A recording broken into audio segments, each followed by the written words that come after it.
My father declared, "You're not worthy of her," while he concealed my wife's infidelity with my brother for years. Greetings and a warm welcome to the enchanting realm of the Magic Snail Channel. Here, we delve into authentic narratives of individuals navigating a myriad of circumstances. There are those that elicit laughter, others that are chaotic, and a few that stretch the bounds of credulity.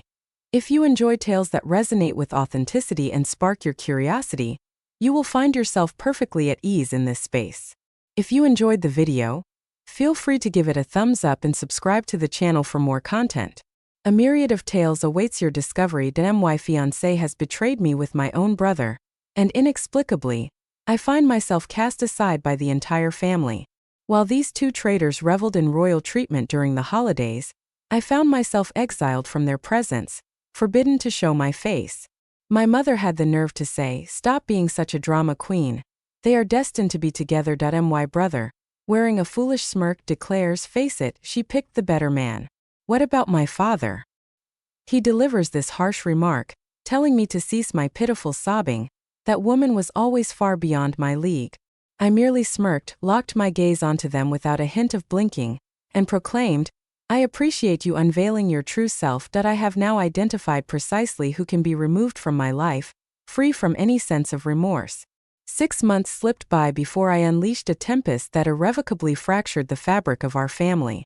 In an instant, my phone erupts with a flurry of notifications, each one a frantic plea for my attention. "We implore you. You are truly our final beacon for any form of communication.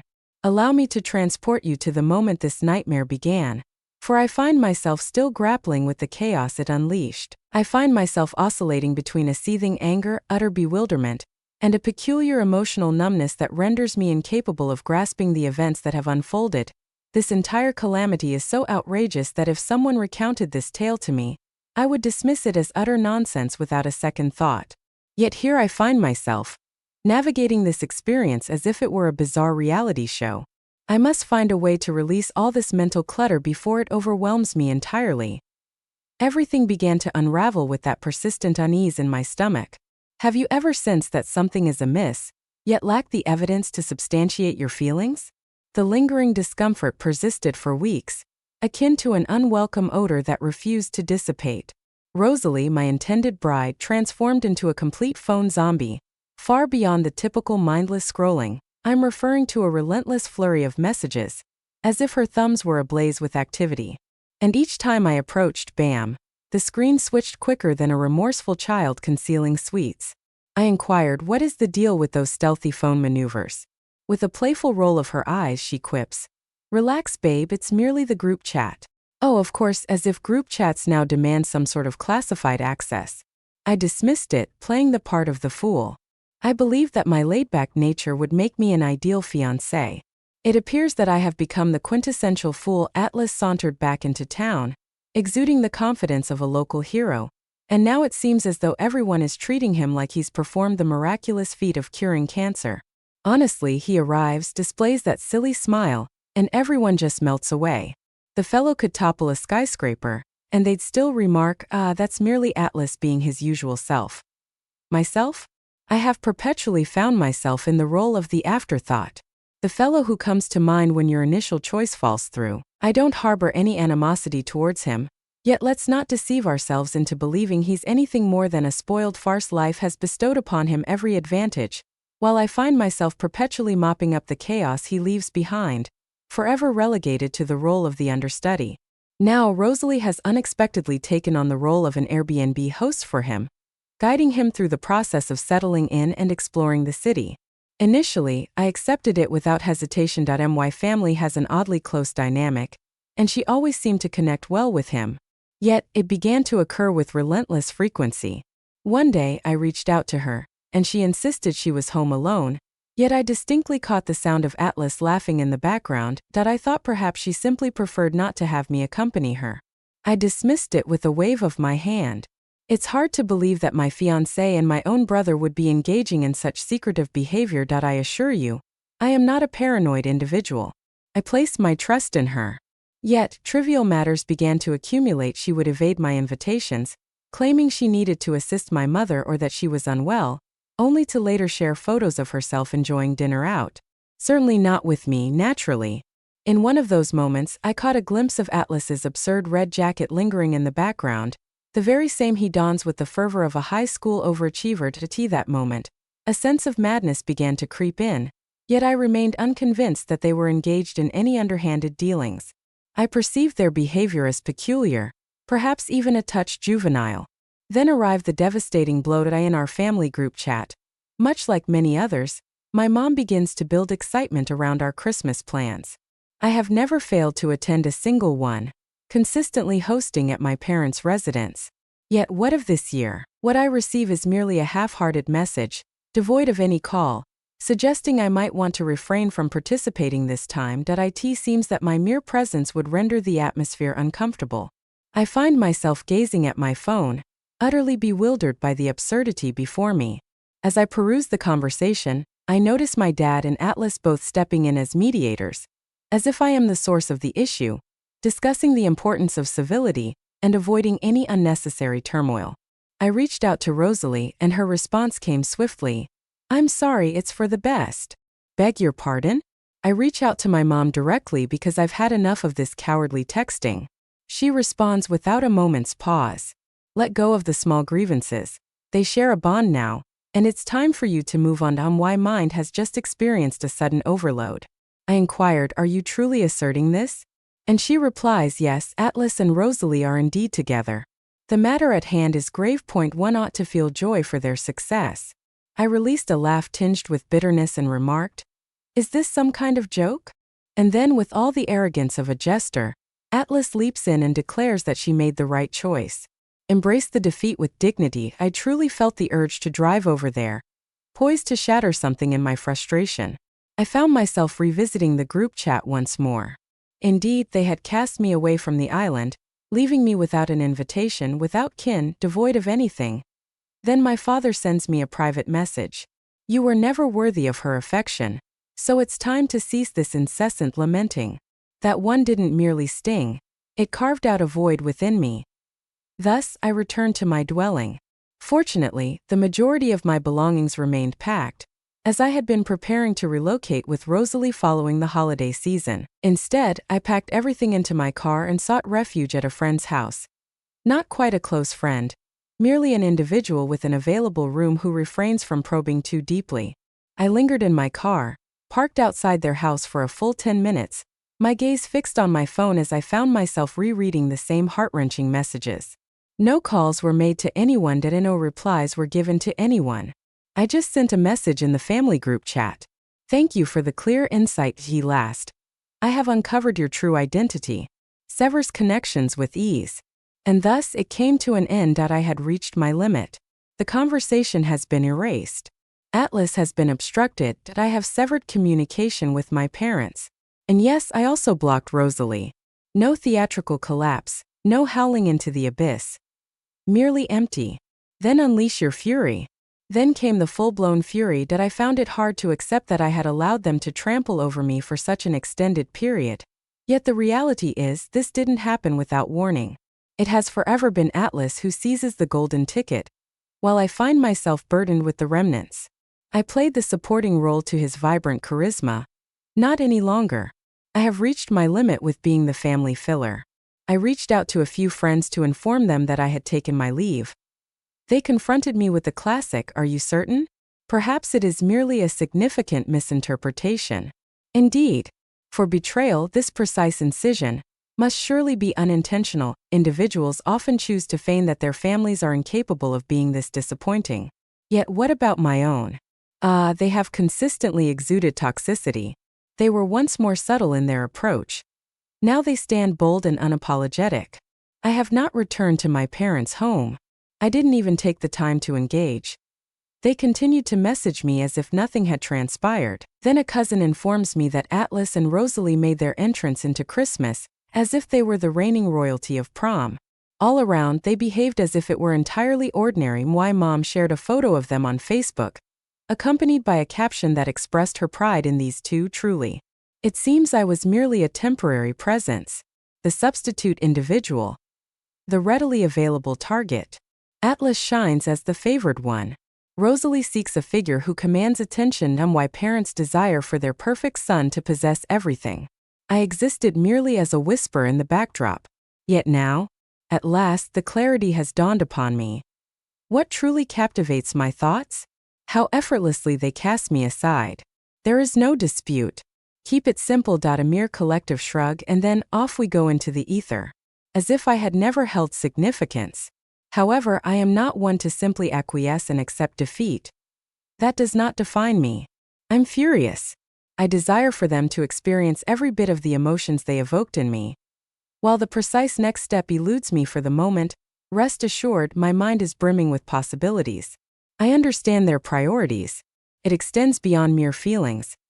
Absolutely not, I am in full compliance with the law. Yet, I refuse to fade away into silence as if I were never here at all. The curtain has fallen on that chapter. Their decision was made. At this moment I am crafting my own.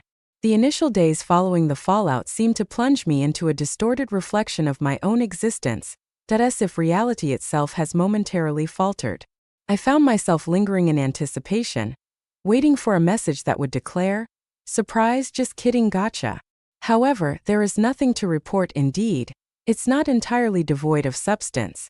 Amidst the surroundings, a symphony of indirect sounds filled the air, the sort of silence in which all are conversing about you, yet none address you directly. Messages from past group chats chimed in, yet no one made the effort to connect personally. Instead, I noticed my cousin Helen sharing a heartfelt post about family togetherness, featuring a warm photo of Atlas and Rosalie gathered around the Christmas table. My mom in the background radiates joy as if she has just struck gold. Indeed, I have taken the step to block them. Yet, the harm had already been inflicted.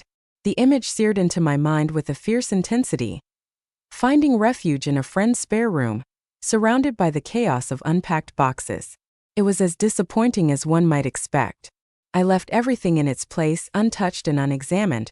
For a significant portion of my existence, I found myself confined within the car, unable to articulate the reason behind the clutter of my belongings crammed into the trunk. My friend, without a hint of curiosity, simply handed me a key and gestured towards the neatly arranged towels. Truly, that silence was the most generous gift anyone could have offered me. For hours I found myself lost in the endless scroll of TikToks, seeking distraction, yet each video seemed to awaken a flood of memories. Their voices echoed through the air. Their visages. For a time I found myself parting ways with the app. The entirety of that initial week, I found myself in a state of utter desolation, moving through life like a creature devoid of vitality. Hardly consumed any food, that I refrained from engaging in conversation with anyone. It was then that Sarah, an old friend, reached out to me via text. "Are you alright?" I assured her I was okay, for the truth was, I had no desire to delve into the chaotic whirlwind of emotions lurking beneath the surface. She responded with a solitary thumbs up. That was the moment. Individuals tend to behave strangely when circumstances like this unfold, and their silence, words remain unspoken, leaving a void where communication should flourish. Yet, my mind was consumed by the unsettling realization of how effortlessly my family cast me aside, as if they had been poised for the slightest justification to align themselves with Atlas. Rosalie was the perfect finishing touch, and the depths of my heart.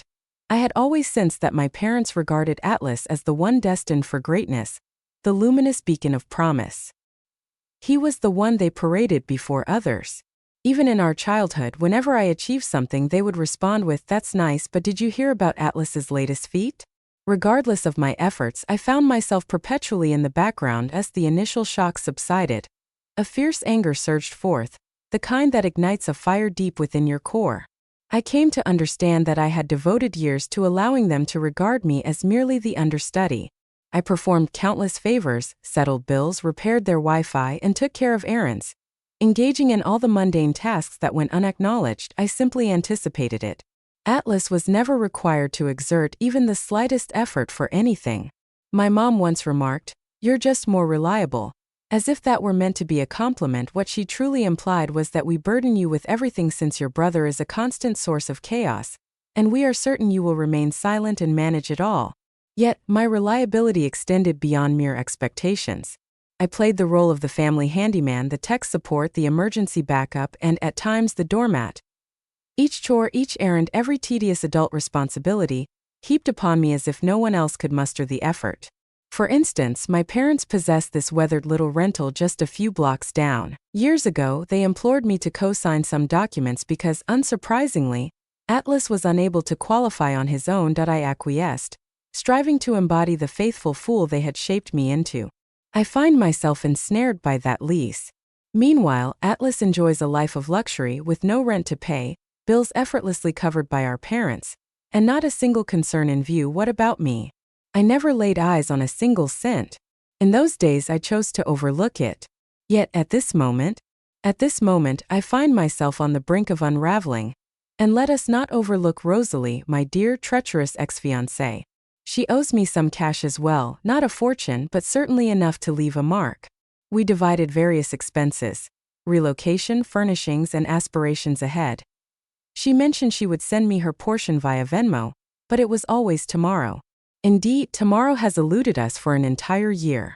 Each time I pass by those ancient, "I'll pay you soon" messages, a surge of frustration compels me to launch my phone against the nearest wall. In that moment, my mindset transformed, shifting from a heartbroken pushover to a resolute declaration. Enough is enough. I refuse to be the family's punching bag any longer. I may not be able to instill a sense of guilt in these individuals to awaken their conscience, yet I can certainly sever the flow of free labor they have exploited for far too long. I opened my inbox and began sifting through a trove of old emails, bills, screenshots, and every tedious document my mother ever forwarded regarding the rental. I began to compile a list. This transcended mere childish vengeance. I had no intention of vandalizing tires or contaminating shampoo with bleach. I pursued the core of their vulnerabilities, their finances, their ease, and their cherished reputation. As I continued to delve deeper, it became clear just how much nonsense I had accepted over the years. They all believed I would remain silent, that I would forever play the role of the obedient one. That was the error that sealed their fate. I began to take genuine steps forward. I refused to fade away silently, allowing them to act as if I had never been a part of their lives. Nope. I yearned for them to truly experience it. I wished for them to linger in the chaos they created, fully aware that it would eventually come back to haunt them. I had a conversation with a friend well-versed in property law. Merely some friendly guidance, nothing underhanded.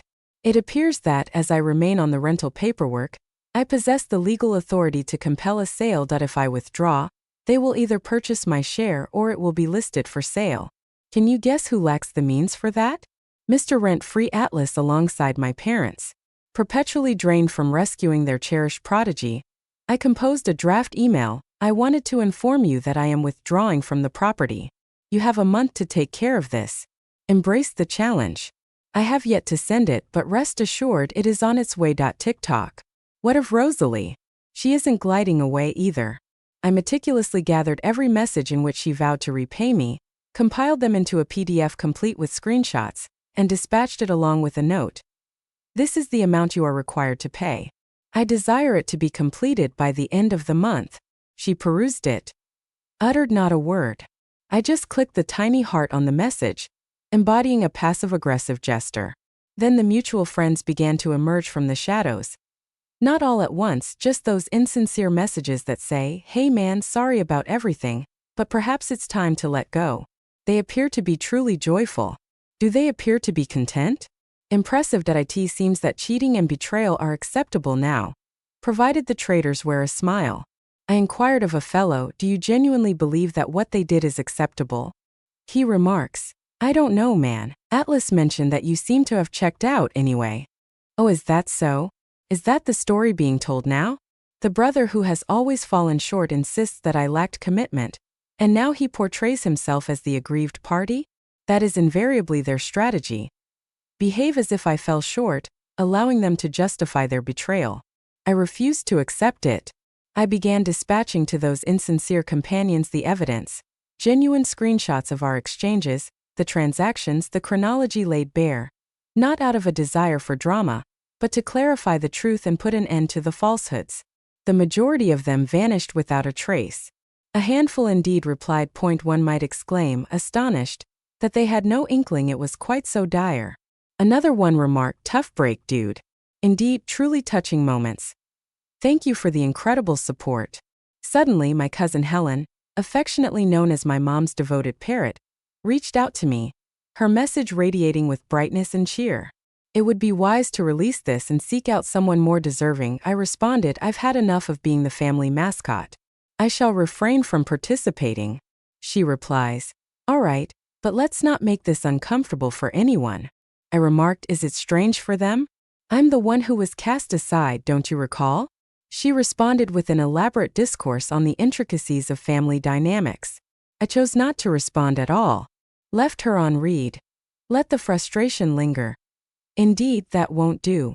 Connections seem elusive in this endeavor. I am indifferent. I began the process of cleansing my social media accounts. I have severed ties with every fool who celebrates the romance between Atlas and Rosalie. Shut down every guilt tripper attempting to maintain harmony. My circle may be small now, yet it is devoid of treachery. What's the wildest aspect? Observing the rapid antics of those two jesters as they engaged in their playful domesticity, they cohabited as if it were the most natural thing in the world. Didn't miss a step. A neighbor confided in me that they've begun hosting gatherings, as if their act of betrayal was celebrated with a housewarming party. My mother? She delivered a casserole as if she were nourishing a pair of starry-eyed newlyweds. My father? Proclaiming to all who will lend an ear that Atlas is finally maturing. These individuals inhabit a realm of imagination. It seems they anticipated my silent disappearance, a gradual fading into obscurity as they reveled in their petty treachery. Unfortunate for them. I remain ever present. I possess a clear understanding of what ensures their comfort. Illusory tranquility, comfortable habits, and the facade of a joyful family from an external perspective. And I am acutely aware of the precise thread to tug that will unravel the entire facade. I am not violating any regulations, I'm not engaged in acts of vandalism, or setting their homes ablaze. I am merely taking back what rightfully belongs to me, and ensuring that their existence is no longer devoid of challenge. Thus, the strategy unfolds that I'm about to hit send on that property email. I am pursuing the debt that Rosalie owes me. Each and every penny, I'm presenting the facts to our so-called mutual friends, ensuring that no one can alter the narrative and cast me as the antagonist. I am not raising my voice. I am crafting an undeniable presence. Did they truly wish to pretend I never held significance? Impressive. I will ensure they fully comprehend the depth of their error. I thought that sending the email regarding the property would be a trivial matter, merely another mundane task to complete. It appears that I was profoundly misled. Moments later, the glow of my phone illuminates the room. Father is reaching out. Rejected. Then arrive the messages. First it was Mom, then Atlas, and finally Dad once more. It seems I have finally captured their attention. What are you up to? What prompts this moment? Let us engage in conversation. I allowed their messages to linger unanswered. I opted for a lengthy stroll instead. I dusted off an old playlist that had lain untouched for years. The chill pierced deeper than ever before. It feels rather appropriate, to be honest. At long last, I decided to answer one of the countless missed calls from my dad, primarily because I was acutely aware that if I failed to act, he would undoubtedly arrive at my doorstep, pounding like a madman. He leaps in with, "This is absolutely wild. Your behavior is rather immature." I declared, "I am finished being your easy way out. I have completed the paperwork. You have a mere 30 days to secure my buyout, or I shall place it on the open market." He began to plead earnestly. Atlas was unable to cope with that. I claimed I was plunging the entire family into disarray. I remarked, "You have crafted your own resting place, now take your repose there." Then she arrived, Mom. Her words dripped with malice. "This is a recurring pattern with you. Bring chaos to the collective experience." I retaliated.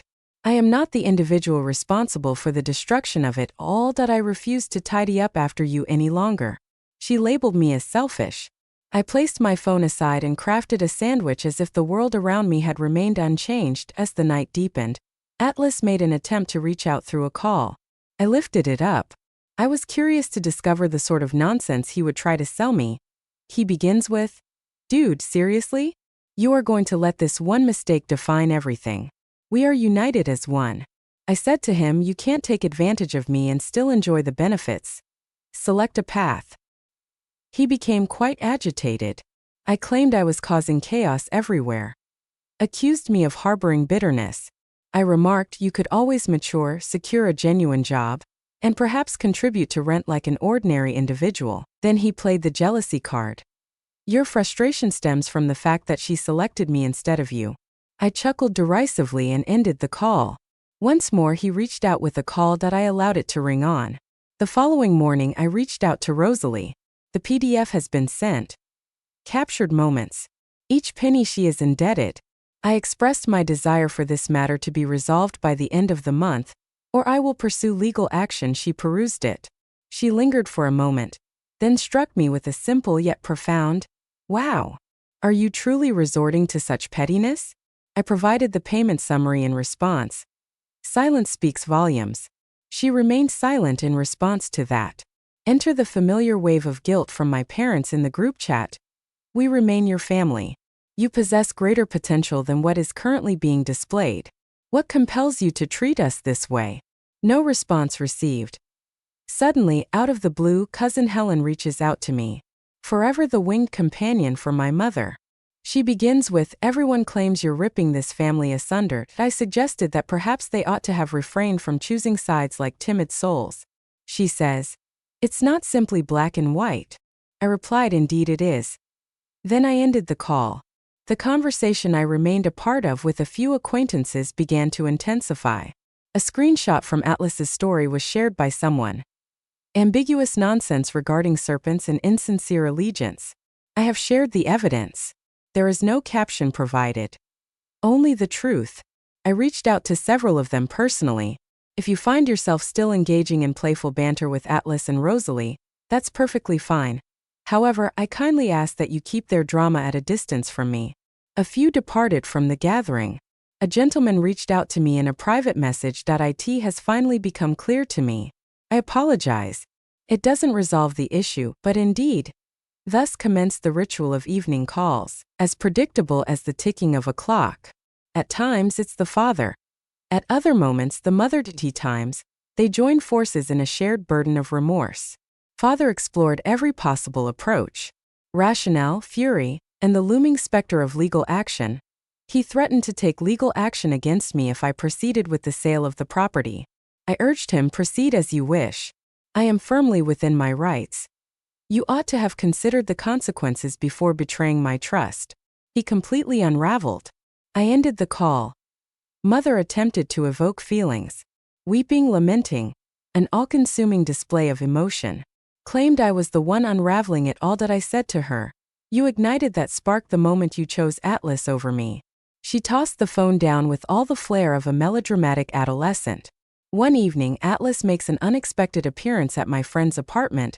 Reminiscent of a disturbed intruder, I kept my whereabouts a secret, so the manner in which he discovered them remains a mystery to me. He begins to pound on the door, yelling with wild abandon. My friend opens the door and tells him to leave, yet this fool strides in as if he owns the entire space. Our paths cross in the hallway. He strides forward, chest puffed out like a bargain bin tough guy. "You're not going to destroy my life over this." He growls. I let out a hearty laugh right in front of him. "It seems you single-handedly brought about this chaos." He pushed me forcefully. I pushed him away. My friend intervened just before chaos erupted, swiftly ejecting him from the scene. Atlas slammed the door behind him, reminiscent of a child throwing a fit. Moments later, a message arrives from Mommy Dearest. Atlas revealed all to me. I responded, "You're out of control. Should he dare to appear once more, I will not hesitate to involve the authorities." She retorts, "Do not threaten your family." I remarked, "Then manage your precious golden child." From that moment forward, it became an unceasing journey. With each passing day, a fresh wave of guilt washes over me. My father calls me to express his concern, saying, "You don't grasp the implications of your actions. This transcends your existence." I informed him, "That is your predicament, not mine." My mom sent me a message that said something along the lines of, "You were always the good one." I retaliated, and I continue to do so. "No longer your personal doormat." After I delivered a formal demand letter, Rosalie finally sent me the money she owed. She made her payment in 2 installments and then cut off all communication, revealing her true nature. A week later, She shared some enigmatic musings on Instagram. At times, the true nature of friendship reveals itself. Innovative and transformative work. In the interim, the property situation lingered for weeks on end. My parents persistently urged for a sit-down to discuss it thoroughly. I brought it to a close. All words have been exhausted. They employed the familiar tactics of guilt, rummaging through old photo albums, recounting childhood tales, and weaving a tapestry of feigned nostalgia. I refrained from taking a bite. Then imagine this: a lawyer reaches out to me. Indeed, they went so far as to dispatch their lawyer in an attempt to dissuade me. I stated, "This is not personal. It is merely business. 30 days or it goes live on the market." Picture my dad losing it, labeling me as ungrateful. He expresses regret for having included my name on the documents. I remarked, "Well, now you understand what it's like to be regarded as an afterthought." Tap. Then emerged the backlash. My family friends have ceased to extend invitations to gatherings. My aunt sent me a message that read, "Hope you're content with who you are." Impeded. A couple of cousins reached out this week. "We're here whenever you feel like talking." I responded, "I'm well." What happens next? At last, the moment I had long anticipated arrived. My parents finally relented. They were unable to purchase my freedom. "The property has been listed for sale." Atlas reached out to me, his voice laced with urgency and desperation. "I will take care of the rent, understood? Simply remove it." I declared, "You've relied on others for support for far too long." "Resolve it like an adult," he retorted sharply. "Forgiveness is a distant shore," I declared, "and I shall never reach it for this transgression." Excellent point. 3 betrayals ago, I ceased to concern myself with your opinions. As the realtor finally positioned that for sale sign in the yard, my mom sent a text that read, "Hope this was worth it." I chose not to respond. That evening, I relaxed with a friend, indulged in some takeout, and immersed myself in a series of entertainingly absurd YouTube videos. We skipped the serious discussions and simply reveled in laughter over silly movies, as if it were just another ordinary evening. Whispers spread that Rosalie and Atlas had already found themselves in a heated dispute. What an unexpected turn of events. Engaging in the domestic charade proved to be less of a dream than they had envisioned. My parents were unraveling, struggling to manage the property sale while maintaining the facade that all was well to the outside world. I came across several of my mother's posts on Facebook. Ambiguous phrases, melancholic hues, an absence of clarity, merely a sense of longing seeping from the display. The most delightful aspect? I spoke the truth that I did not devise any plans. I refrained from going nuclear. I have ceased to facilitate their convenience. That I ceased to be the one who mends, the one who settles the debts, the guardian of secrets, the architect of excuses. I allowed the repercussions to befall those who warranted them. After 3 months, the property found its new owner. Atlas found himself ousted from his idyllic haven of indulgence. My parents have seen their modest side income vanish. I received my share. While it may not be transformative, it certainly holds its own merit. Rosalie also decided to leave. The last I heard, she returned to her former abode at the family group chat. Deceased. My mother dispatched a final desperate email. Chapters filled with remorse, insincere absolution, and the endless echoes of familial ties. I left it untouched. While it may not have been an exhilarating experience, it certainly resonated with a sense of correctness. I chose not to seek revenge. I have ceased to be present for those who have unmistakably conveyed that my presence holds no significance. Now they must navigate life without their comforting human band-aid. And before anyone rushes to say this is too severe, hold your thoughts. Point 1 cannot scorch another and then weep when they fail to offer solace. I have not yet reached the end of my journey. I have a handful of final revelations to share before I sever ties for good. I anticipated their anger. I never anticipated how swiftly the entire facade of the fabricated family would collapse. Initially, it felt quite strange that a haunting stillness envelopes the surroundings. As soon as the property deal was finalized, they vanished without a trace. It seems that by ignoring me for a while, you believe it might somehow erase the events that transpired. I kept my distance from their gravitational pull. No profile snooping, no chats with whimsical creatures. I believe that marked the conclusion. Then, as if by some unerring rhythm, they understood that I would not be returning. It was Dad who took the first step. Fragile, insipid words. Greetings, do reach out to me. Do you have a moment to spare? Left him hanging unread. Each and every time. Mother launched into a theatrical discourse on the importance of family values and my tendency to harbor resentments. I dispatched a single word. Absolutely not. That was when the true spectacle began. My cousin Helen, who typically speaks at a pace reminiscent of molasses, has taken to calling me out for my rapid-fire chatter, as if I were racing at 100 miles per hour. She says, "Grandma's feeling overwhelmed, my parents are constantly arguing, and Atlas has moved back in." "It is nothing short of a catastrophe," I declared. "It appears to be an issue that belongs to them." She inquires, "Do you not feel even a twinge of remorse?" I declared, "Not in the slightest." Tap. It is only fitting that Atlas follows. I attempted to reach out via phone. I turned a blind eye to him. He dispatches a lengthy message laden with guilt. "Are you content now? You have shattered it all." I trust it proved to be worthwhile. Indifference reigns. Not a single reaction. Once more he reached out with a call. I lifted it up. He began to utter a stream of absurdities. I ended the call. Once more he reached out, leaving a message in the void of silence. Believe me when I say it was nothing but heavy breathing for a solid 30 seconds. Silence envelopes. Only the rhythm of breath remains. Indeed, that reflects the degree of maturity we are contending with. Esteemed guests, the superior choice she made. Then my mother sent a group message, just the three of us. Her, my father, and me. A piece of writing that resonates with the sound of her quiet sobs. She penned, "I implore you, you are our last hope. Everything feels different in your absence." A timeless appeal to guilt. She yearned for an earnest exchange, a moment steeped in emotion, reminiscent of those pivotal family gatherings. I chose not to respond at all. At that moment, my father interjected, attempting to assume the role of the voice of reason. "Your brother made a mistake, but you're really exaggerating the situation. It can be resolved." I replied with a message. "Everything is as it should be. You have chosen your allegiance." Next, Sarah stepped into the fray. She rang me up, full of bravado, and declared, "You need to put an end to this. Your guardians are weary, the weight of the world is crumbling, and inquiries are beginning to arise."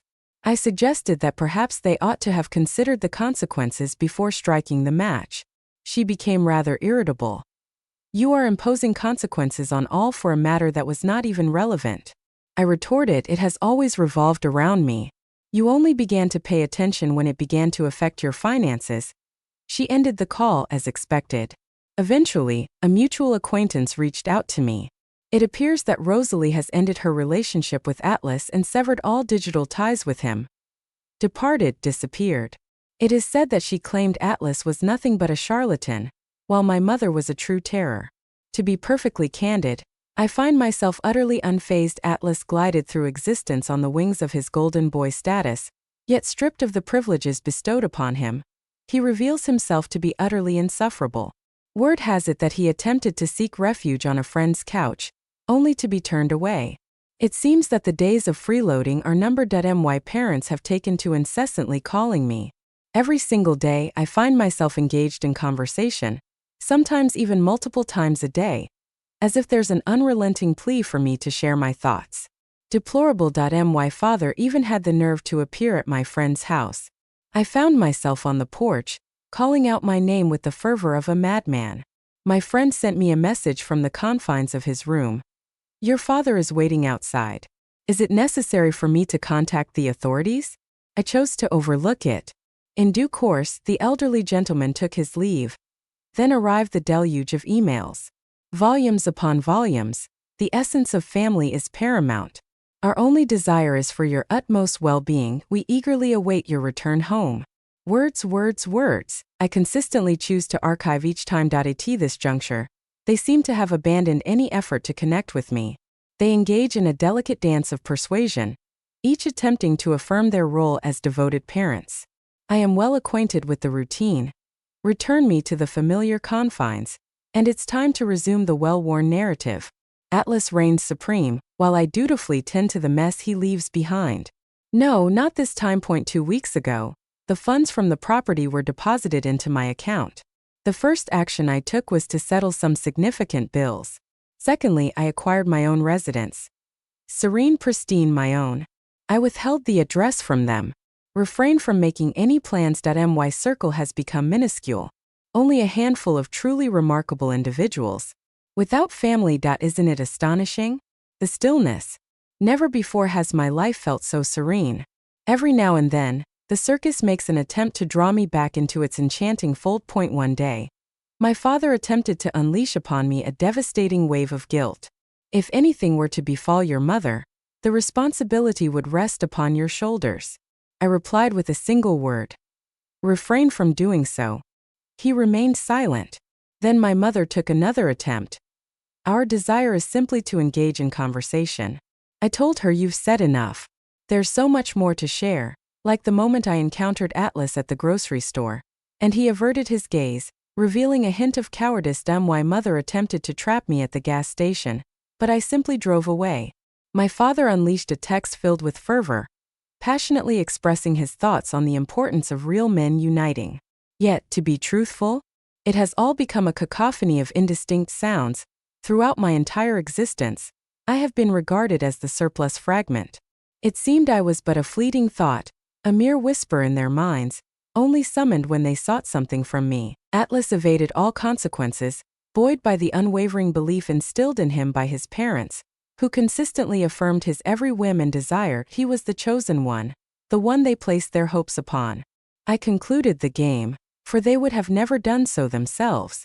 No, I'm not claiming to be healed or that I've unearthed some profound truth about life. My anger lingers on.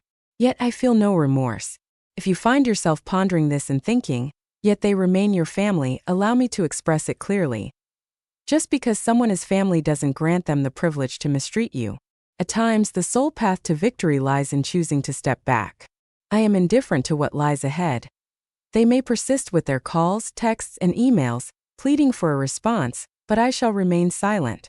Did they truly seek to bestow a crown upon a victor? Now they must confront the reality of what that truly entails. That is all. No regrets, no closure, simply finished.